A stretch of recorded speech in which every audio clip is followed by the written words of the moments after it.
তাহলে কি ভাই, টাইটেল রেস কিন্তু জমিয়ে গেল আসলে। প্রিমিয়ার লিগের টাইটেল রেসে কিন্তু কালকে আর্সেনাল 4 পয়েন্টের লিড নিয়ে নিয়েছে। কিন্তু আপনার ম্যান সিটি আর সান্ডারল্যান্ডের ম্যাচ ছিল, যেখানে গোল শূন্য ড্র হয়েছে।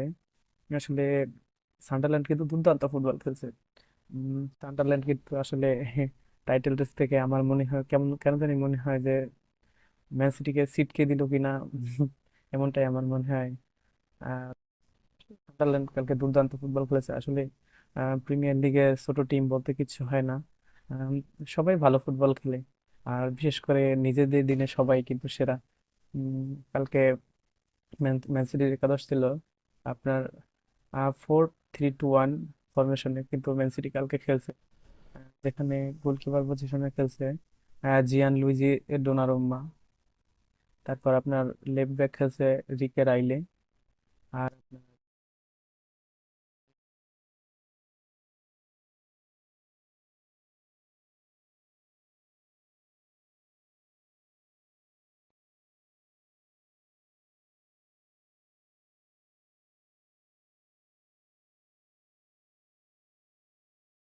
কালকে দেখতে পেয়েছি নিকোলাস গঞ্জালেসকে।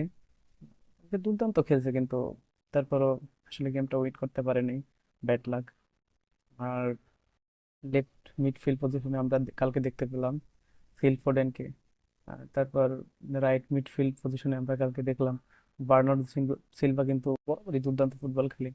কিন্তু কালকেও তাকে দেখলাম আসলে খুবই সাবলীল ফুটবল খেলছে। ভালো ফুটবলটাই কিন্তু তিনি খেলেছেন। আর আপনার লেফট উইঙ্গার হিসেবে কিন্তু কালকে দেখতে পেলাম রায়হান চেরকি। দুর্দান্ত অ্যামেজিং ফুটবল, আর কথা না বললেই নয় আসলে। ম্যান সিটি আসলে একটা ট্রান্সফার মার্কেট এবার আসলে বলে না যে কম দামে মানে বড় জিনিস পাওয়া, আসলে সেটাই কিন্তু ম্যান সিটি পেয়েছে।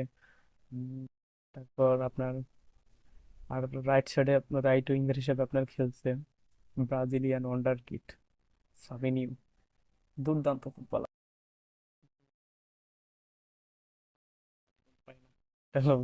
তার ব্যাড লাক। তারপর স্ট্রাইকার পজিশনে কিন্তু কালকে দেখতে পেয়েছি আর্লিং হাল্যান্ড।